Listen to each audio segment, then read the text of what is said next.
ये staying in present का मतलब क्या होता है? रिमेन इन द नाउ इसका मतलब क्या होता है? ये सवाल है। इसे एनालाइज करो थोड़ा सा, है ना, इस पे विचार करो। प्रेजेंट में रहने का मतलब क्या होता है? हम हैं कौन?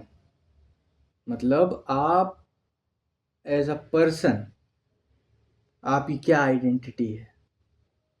आप किस नाम से जाने जाते हैं? किस पद पर हैं? कौन हैं? हिंदू, मुस्लिम, सिख, ईसाई, इंडियन, अमेरिकन, क्या हैं आप? हैं कौन? क्या ऐसा नहीं है कि ये सारी चीज़ें जो हैं ये बाहर से हम लोगों पे थोपी गई हैं? है कि नहीं है? मतलब इनमें से कुछ भी हमारा नहीं है अगर देखा जाए। नाम ये हमारी रियलिटी नहीं है, ये हमें दिया, माँ बाप ने दिया। अगर नाम, सिंपल से एक्सपेरिमेंट्स हैं, इसमें कोई रॉकेट साइंस नहीं है। मान लीजिए आपका नाम जो भी है ये हटा के कुछ रमेश तुरेश कुछ भी रख दिया जाए, है ना, तो आप थोड़ी चेंज हो जाएंगे, आप जो हैं वही रहेंगे। सिमिलरली अगर आपका धर्म बदल दिया जाए, आपकी जात बदल दी जाए, या आपका पद बदल दिया जाए, तो आपकी आइडेंटिटीज में से कुछ फर्क पड़ेगा? कोई फर्क नहीं पड़ेगा आप लोगों की आइडेंटिटी में। तो जब इन चीज़ों से फर्क नहीं पड़ रहा है तो एक बात तो क्लियर हो गई कि हम ये नहीं हैं। ठीक, अब अगर हम ये नहीं हैं तो हम कौन हैं? इस बात का पता लग जाए तो ही being in the present moment possible हो पाता है। इससे पहले क्षणिक मोमेंट्स आएंगे जब अचानक ही आप प्रेजेंट में चले जाएंगे। उन क्षणों को हमने ध्यान का नाम दिया। अब आप, मतलब शुरुआती दौर में क्या हुआ होगा कि मान लो कोई पेंटर पेंटिंग बना रहा है या कोई डांसर डांस कर रहा है, वो अचानक से इतना तल्लीन हो गया, इतना लीन हो गया कि now he is no more. Body है, सारे सेंसेस हैं, but he is no more. वो मर ही गया, वो है ही नहीं। मर क्या गया? वो था ही नहीं कभी। उस क्षण के लिए ऐसा हो जाएगा, कुछ एक देर के लिए। तो जितनी देर के लिए वो उस अवस्था में रहा, वो एग्जिस्ट कर पाया, वो उस अवस्था को सस्टेन कर पाया, वो ध्यान की अवस्था हुई।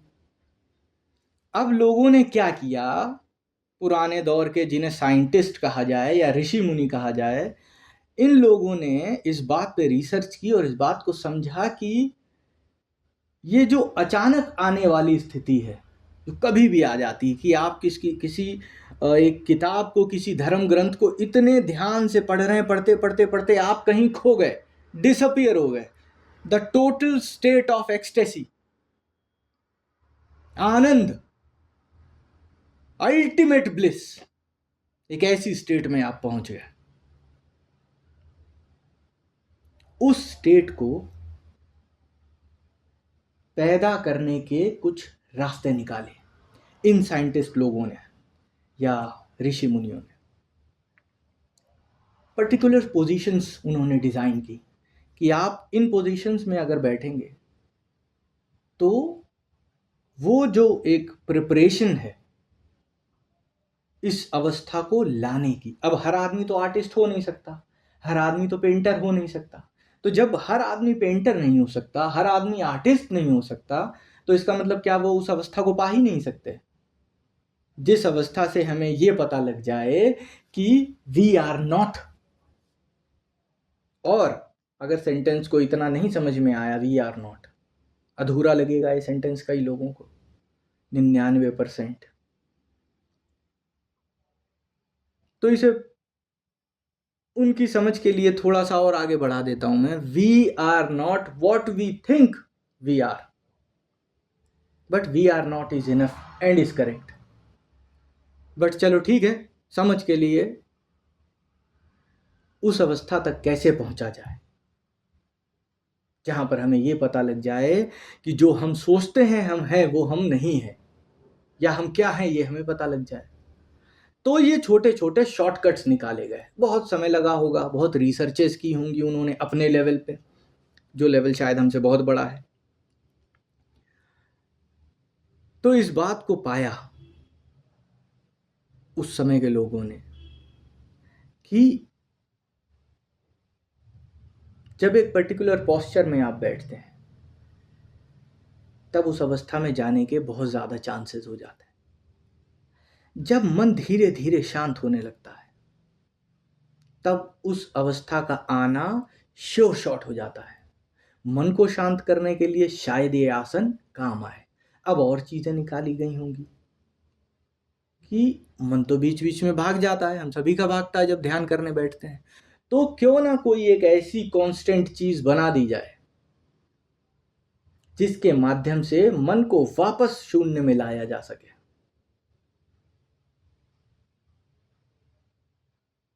तो जैसे कि मान लो श्वास पे ध्यान कहने को शिव जी ने दिया, जो आप अगर वो पढ़ेंगे, जैसे लोग कहते हैं विपश्यना गौतम बुद्ध का दिया हुआ ध्यान है। मैं गौतम बुद्ध को, वही मेरी बात यार, मैं किसी को नीचा नहीं दिखाता, किसी को ऊंचा नहीं दिखाता। जो मेरे सुनने वाले हैं, जितने आप लोग हो, जो भी मुझे जानते हैं वो सब जानते हैं मैं कभी कोई कंपैरिजन, किसी कंपटीशन, किसी चीज़ में हिस्सा लेता ही नहीं। मुझे गालियां देनी है, देते रहो, दिल खोल के दो, कोई फर्क नहीं पड़ता। लेकिन अधिकतर लोगों का ये मानना है कि गौतम बुद्ध ने विपश्यना ध्यान इजाद किया, मगर ऐसा नहीं है। अगर आप जो शिव के सूत्र हैं ध्यान के, वो जो भी उन्होंने तरीके बताए हैं ध्यान के, मेडिटेशन के, उसमें मैं कहूँगा कुछ नहीं तो 70 से 80%, अगर 90 नहीं तो 70 से 80% जो तरीके हैं वो श्वास से ही रिलेटेड है। ऐसा करो, ये धारणा बनाओ, आसमान में, आकाश में एक पुंज देखो, अपने भीतर एक पुंज देखो और श्वास पे ध्यान रखो, आकाश में पुंज देखो और श्वास पे ध्यान रखो, आंखें बंद करो, भीतर देखो, श्वास पे ध्यान रखो। ये घूम फिर के श्वास पे ध्यान, श्वास पे ध्यान। तो सारी चीज़ों का सार तत्व और मूल निकाल के बुद्ध ने डायरेक्ट श्वास पे ध्यान की बात कह दी। गलत नहीं था, बिल्कुल सटीक। मैंने हमेशा कहा कि बुद्ध ने इधर उधर की बात ही नहीं की। अब वो बताते शिव थे, भगवान थे, वो आए, तो आप तरीके तो छोड़ देते और आप लग जाते इसी में, जो आजकल हो रहा है। जा रहे हैं मंदिर, घंटा बजा रहे हैं, सब कुछ कर रहे हैं। अगेन, मैं किसी भी पद्धति का विरोध नहीं करता, घंटा बजाना भी गलत नहीं है। ध्यान के जैसे कि मैंने कहा कि हर आदमी आर्टिस्ट नहीं हो सकता था, हर आदमी कुछ वही कलाकार नहीं हो सकता था, आर्टिस्ट नहीं हो सकता था, बात एक ही है।